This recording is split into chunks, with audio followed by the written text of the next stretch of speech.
Hey there, welcome to the Community ROI podcast. Here, senior community experts, founders, and C-level managers tell the truth, the whole truth, and nothing but the truth about how a community impacts business growth.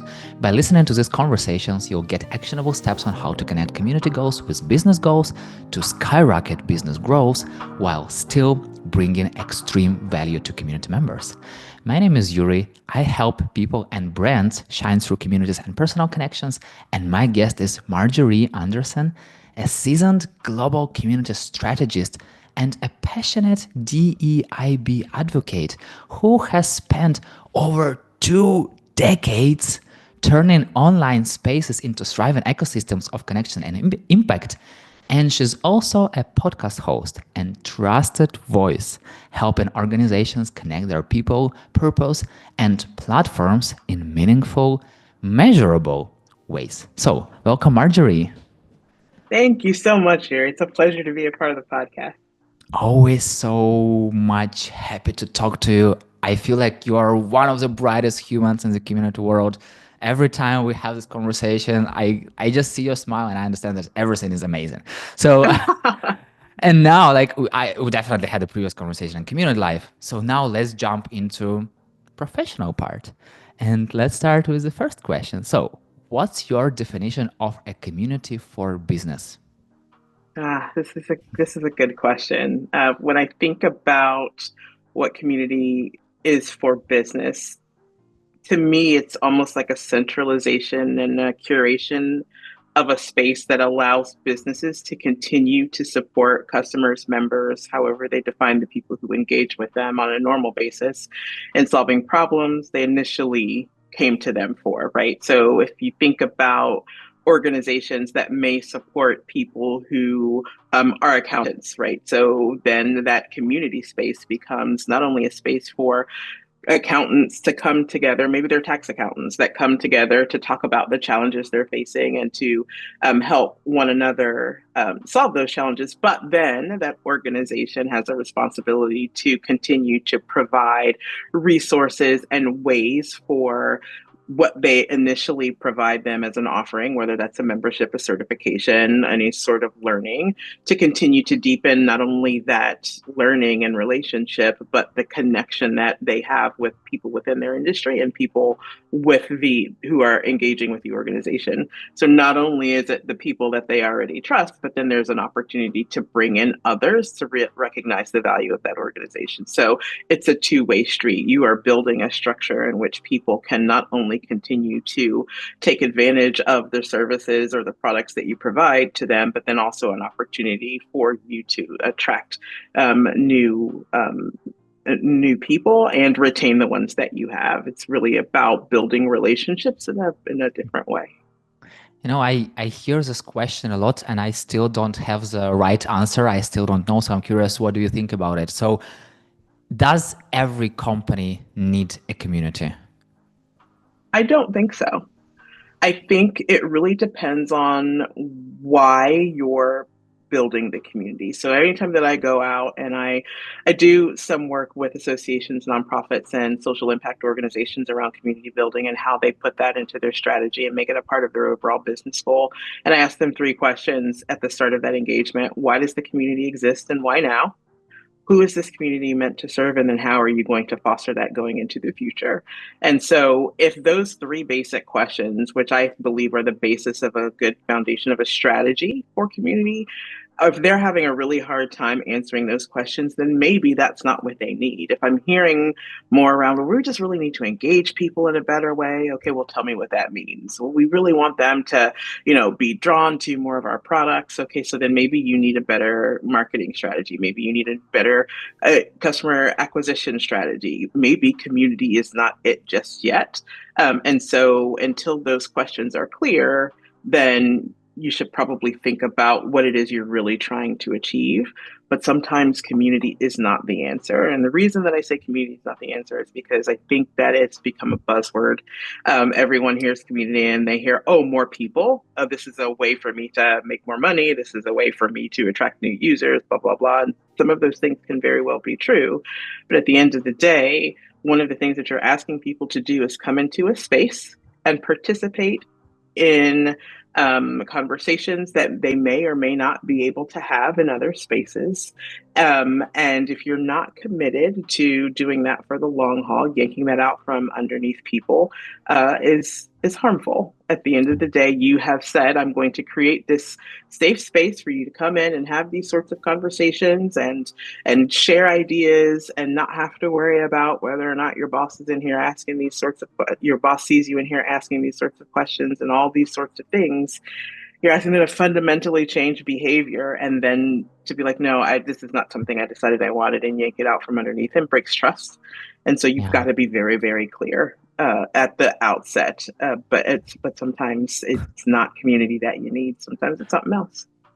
You know, exactly when you told about the buzzword, I was like, ah, yes, totally, definitely. Because people think that community will solve all their problems if they have like shitty marketing, sales, and product strategy. Like, yeah, we'll build a community and it will solve every problem.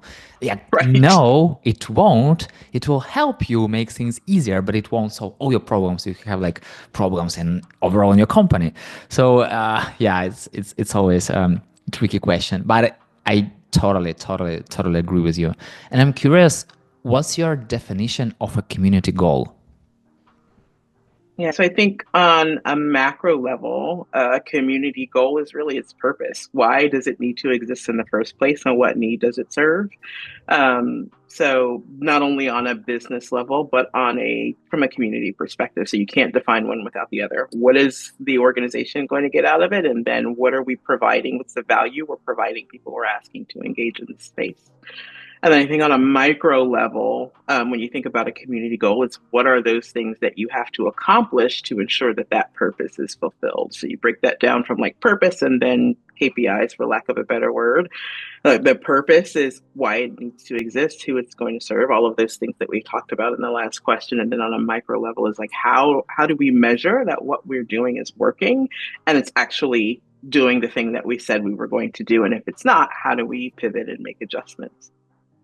What is one goal of the communities that you are working with at the moment or worked before that inspires you the most?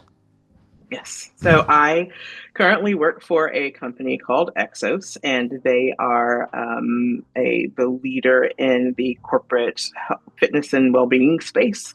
And the work that I do for one of the accounts that they serve is to help bring people together in the organization that they work for around health and well-being. And so a lot of the work that we do from where I sit in the organization is figuring out how do we take people who are already gathering and give them the tools and the know-how and the consultative support that allows them to continue to do it better.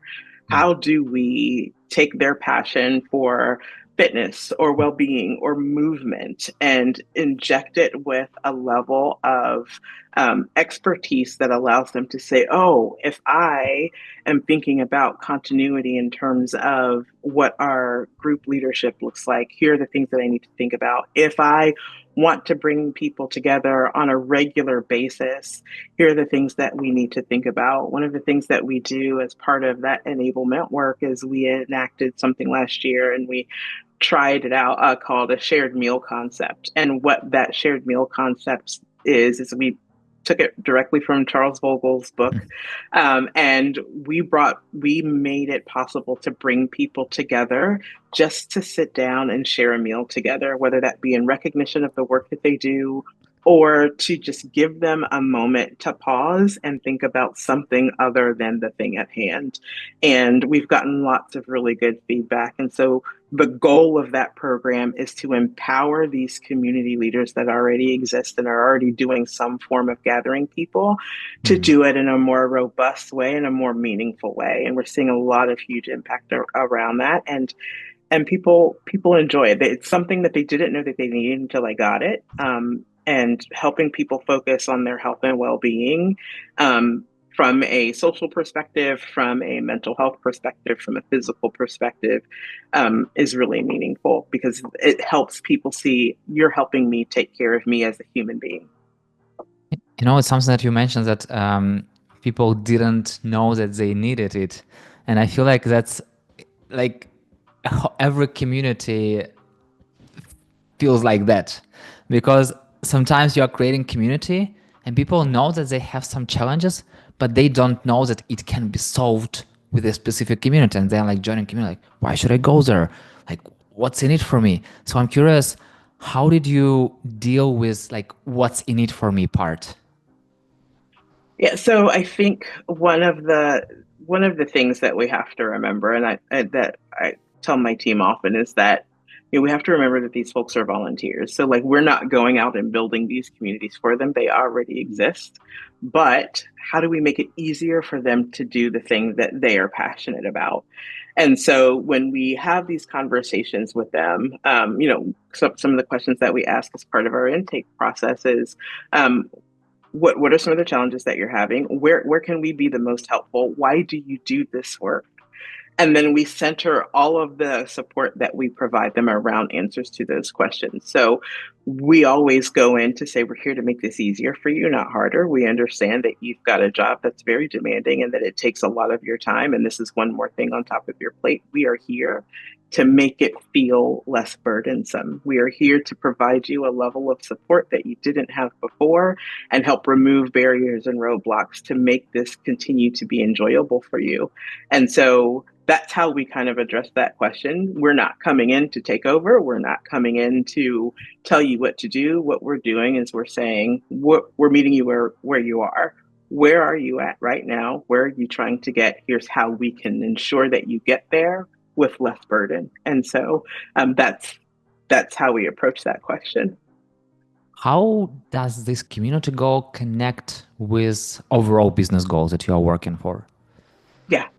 So, as I mentioned, EXOS is a health and well-being company, and the client that we're working with has a very specific focus on health and performance.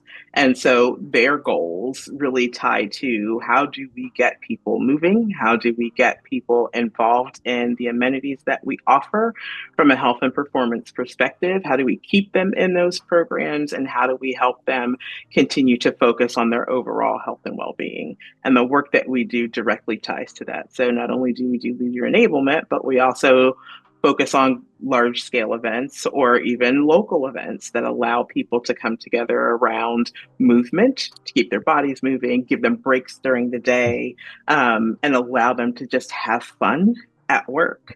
And so the goal of health and performance is to ensure that those things happen and that people see the place that they work at as a place where they can have those sorts of experiences. We directly create our programming and the programs that we provide to align with what those goals are. So it seems it's a pretty easy match considering who Exos is and who the client is and what they're trying to do. It's kind of like understandable when you are talking about community overall, there is a sense of belonging. And I feel like in health and well-being niches, it's also like sense of health, sense of well-being. So I'm curious how to measure impact of what you are doing for clients. How do they know that it works? Yeah.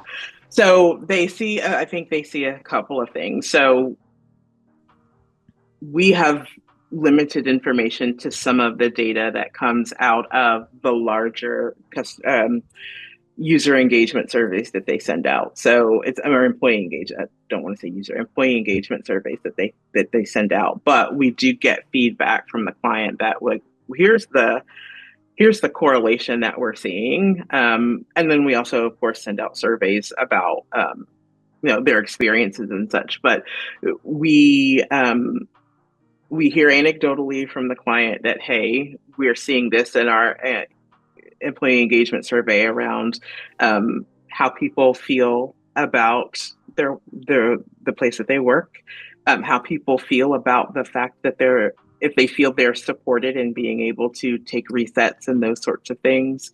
From our side of the house, we see a lot of anecdotal data that comes through post-event or post-experience surveys around how people are starting to feel. We had an event last year that we held, and one of the responses in the post-event survey was, you know, I'm so glad that I work for an organization that allows me to focus on my mental health and well-being.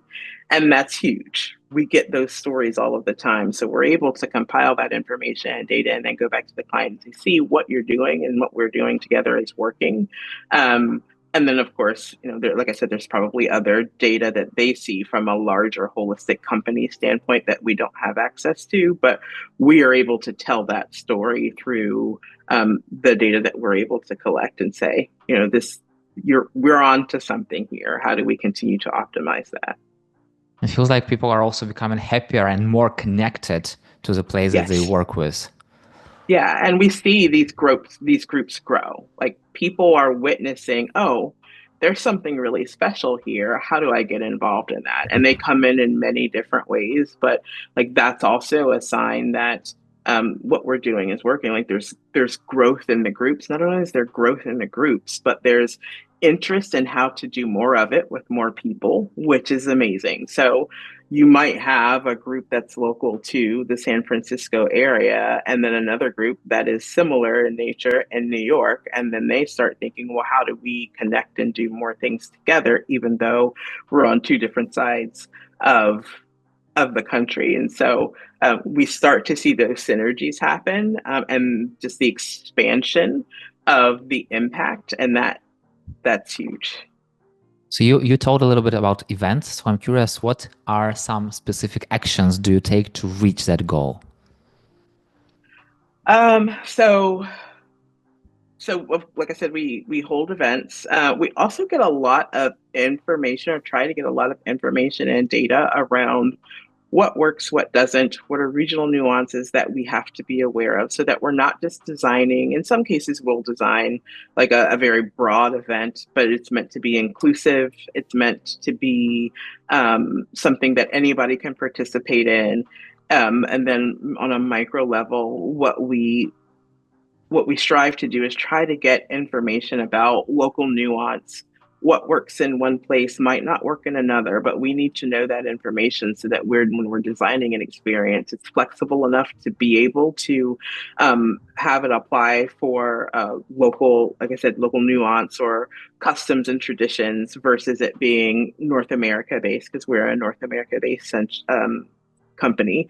And so trying to ensure that we get all of the information that we can from a holistic perspective that then says, how do we think about designing experience? How do we think about enabling leader support? What do they need from us? What don't they need from us? We ask a lot of questions in order to make sure that we're doing the right thing and we're headed in the right direction versus making assumptions. Because I think that's the worst thing that you can do, is just assume that because the loudest people at the door are the ones who make the decisions around how you go or what direction you go in, you're not then capturing all of the other voices that need to be at the table. So we ask questions, we try to talk to people as much as possible. We've got community managers on the ground who, like, while I'm in the Philadelphia area, we've got folks in the Bay, we've got folks in EMEA, we've got folks in APAC who can then bring those insights back to us and say, here's what we're seeing, and this is what you need to know, and take all of that information to ensure that we're able to design something that helps reach those goals in a holistic way. I feel like that community builders are kind of group psychologists. So you have to Yes. ask many, many, many questions to finally understand how you can help those people, because otherwise you can just go like, okay, go do this or go do that, because it won't work. You know, it's so easier to give an advice, but it's really hard to help people. Yeah. So I'm wondering, when you are like building a community or when you are working with different humans, what teams internally do you usually work with? Yeah, that's a great question, because I think that a lot of the times organizations believe that communities can work in a silo, community teams can work in a silo. And I'm a firm belief that if you are building a community program, it touches almost everything just because of the nature of, like, how do you build? You can't build community in a silo. And so always the marketing team, always the marketing team. They help get the word out about community. And then a lot of the work that you do collaboratively can also help drive engagement around their campaigns, about whether that be for retention and or new user acquisition or awareness, whatever. And so there's always a very, very, very close tie with marketing. I think content teams, so if you've got a content team that is writing content for the larger organization, that is a really important connection to have. It helps bring relevant information into the community. So if you've got a professional community that you're running, and if it's of tax accountants, then there's probably information that you're developing that would be beneficial to them. Why not give them a sneak peek of that information? And then it's also extending messaging reach, because there might be people in your community that don't necessarily consume your products and services, but they get benefit out of being connected to that community. Why not provide more information to those folks as well? Because again, that extends your reach. These are folks that don't normally engage with you outside of that community space. User experience and research is huge. I think this is a missed opportunity. If there is a user experience and research team within an organization that you're not working with, you absolutely should immediately. This really kind of helps ensure holistic and consistent experiences across a broader spectrum. And then it also captures user insights that don't bubble up in things like surveys. People are having organic conversations in community spaces. They may say, hey, this thing really worked well but it didn't work well here. You may not hear that information in a survey where you're just asking how satisfied are you with their product or service, right? They may not provide that information there, but they're going to have pretty candid conversations in the online community. And so there's a voice of the customer element that lives there that is incredibly important, because you're hearing about experiences with your product, with your service, with whatever it is that you're offering that may not bubble up elsewhere. And that is important information to have. It helps you refine your business, and it helps you provide a better product or service to the people that engage with you. So those are my top three. I think there are other, of course, finance, because they hold the books and that helps you figure out budget stuff. But like, for me, those are the top three to work with. And then I think depending on the type of company that you work for and the business goal of the community and what it's trying to drive, then you can find those other connections. But always marketing, always your content teams, and always user experience and research. No, it's interesting that you mentioned about these candid conversations, because I'm working with a community of freelancers and we are building a product, and I'm always trying people to kind of like guide into the product channel, where every time they have some questions or some ideas or some thought about the product, they can just post there, product team will come, they can talk, etc. And some people are still messaging me, like sending personal message. I'm like, can you please go to this channel, because there is our product team that will help you. And they're like, I just really wanted to tell you, I do not want to talk to like product team or whatever. I just wanted to let you know. So sometimes it feels like the community team is definitely hearing something that not any other team won't hear, because we're exactly building this human trust connections, and people like feel vulnerable a little bit, like, and they understand that even if they will share something negative, like from their perspective, they won't be faced with like rejection, or they won't be judged, and then you can always act on this. So it's interesting how it works, but yeah, I feel like human connections are going a long way. Yeah, and there's a ton of innovation that happens in community spaces because people are helping each other solve their own problems. And so once they're in there and they're talking to one another, and of course you're not going to get any information out of private messages, but if there's a space where common discussions are happening, and you've got not just the voice of a certain demographic of people, but a larger community that's like, well, in my experience, this thing worked, or in my experience, this thing didn't work, or have you tried X, Y, and Z? There's a ton of innovation that comes with those conversations. And by not tapping into that, organizations are missing out on being on the forefront of finding out what's happening and where they need to be focusing on. Like, it really can help change the trajectory and the direction of an organization if they're intentionally listening to their users.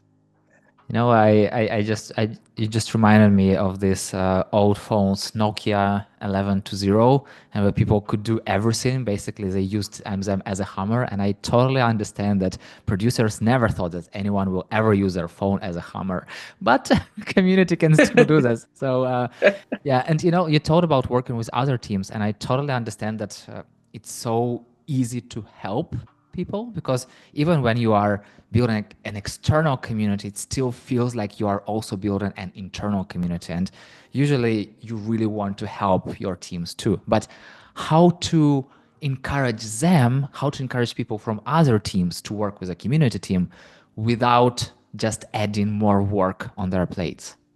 Yeah, yeah. I think I had this conversation earlier this week with a good friend, and I think one of the things that other teams need to realize is that community is not a catch-all for all the things that you can't push through all of the other red tape within your organization.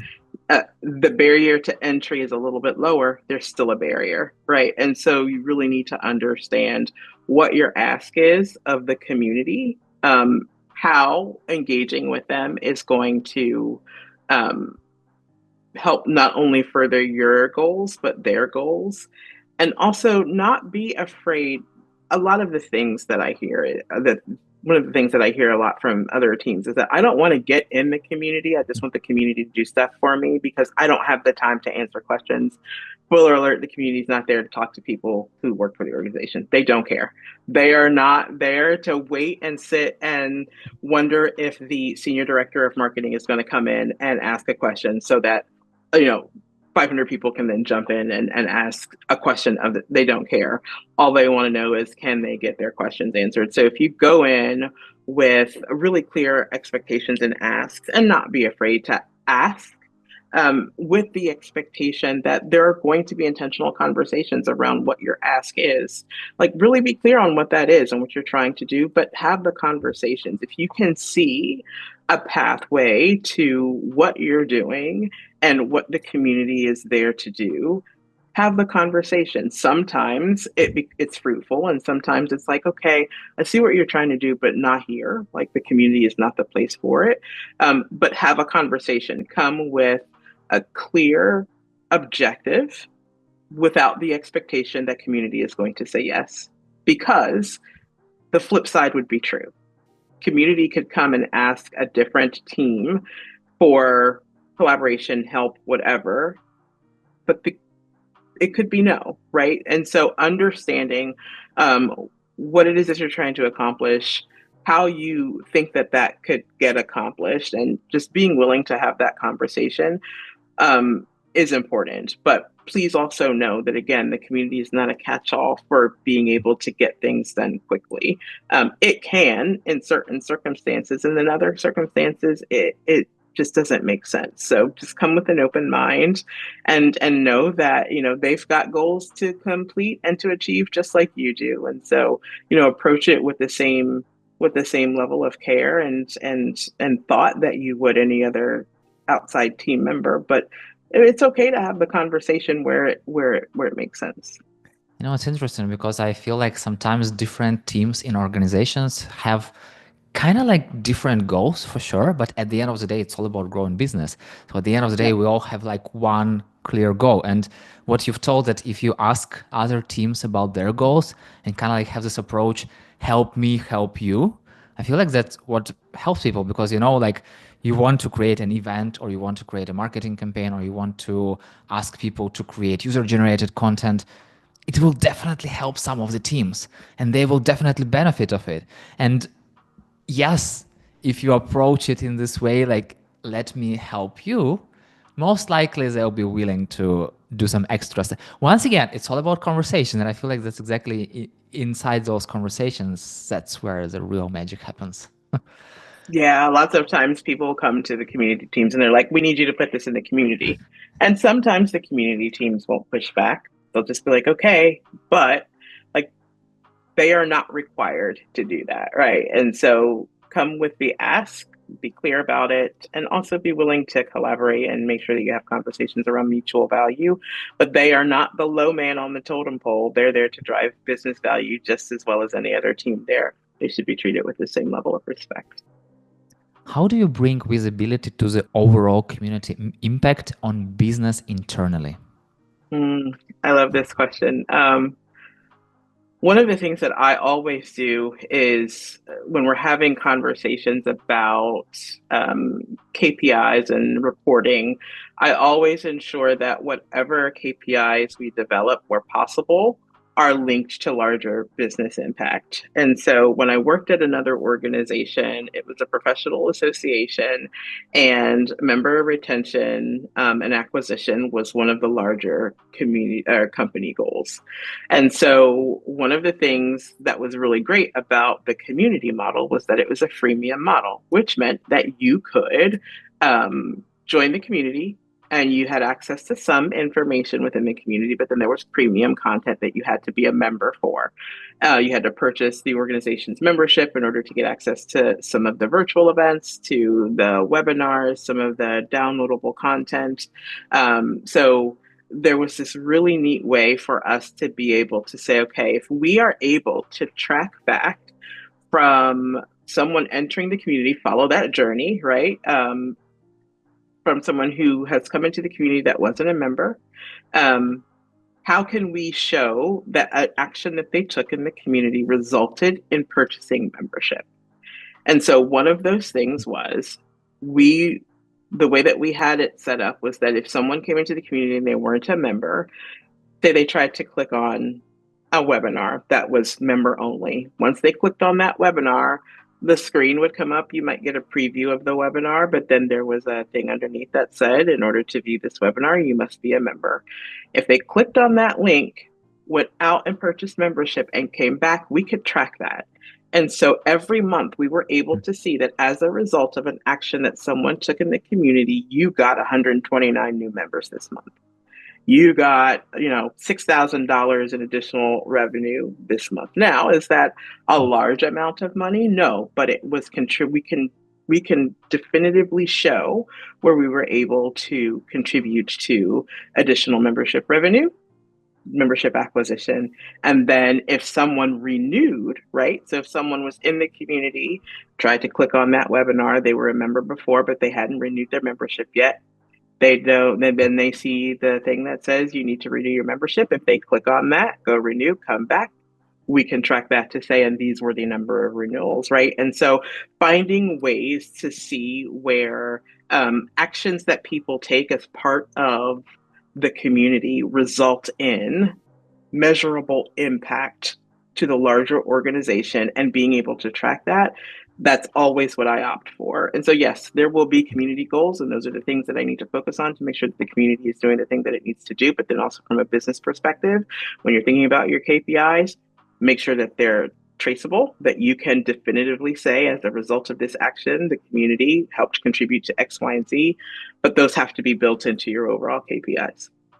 You know, sometimes I have conversation with companies and I'm like asking, is there a way to add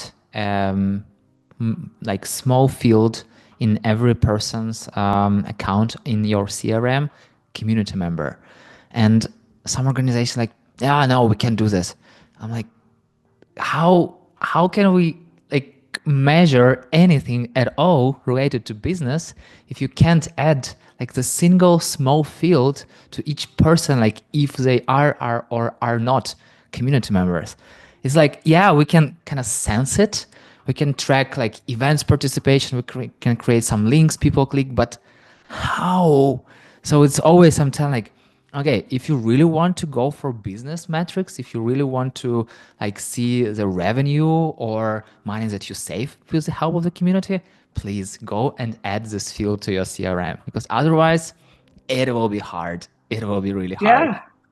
Yeah. And there has to be a willing, like you have to have a willingness. If you want to see tangible ROI, you have to be willing to make changes on the back end of some stuff. And sometimes that's hard work and sometimes it's not.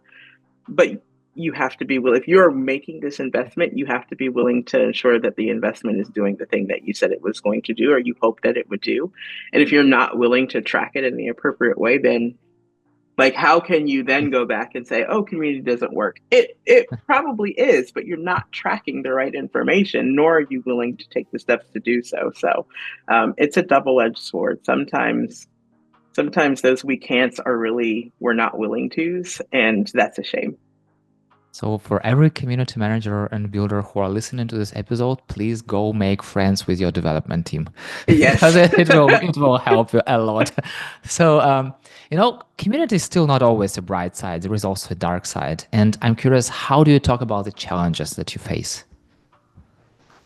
Yeah, it can really get rocky. And we were talking a little bit before the show about the reason that I do this work, even when it's hard, and it's because it benefits people at the end of the day, regardless of the type of community that you build. And what I've recently started referring to these challenges as are giant oak trees. So there's a saying that goes, you have to see the forest through the trees, which really means that you have to take your eye off of the problem that's in front of you to see the bigger picture. And so I liken it to walking through a forest and all this, you're going and everything's going great and smooth and fine. And then you come across this gigantic oak tree. It's 100 feet high and 50 feet wide. And the first thing that you think about is, how am I going to chop down this tree? I got to keep moving forward and it's in my way. When all you really have to do is look to your left and look to your right and walk 25 paces to your left or 25 paces to your right, and you can go around it. And so when I come up against these large challenges, and sometimes they feel insurmountable, sometimes it feels like we are never going to get past this.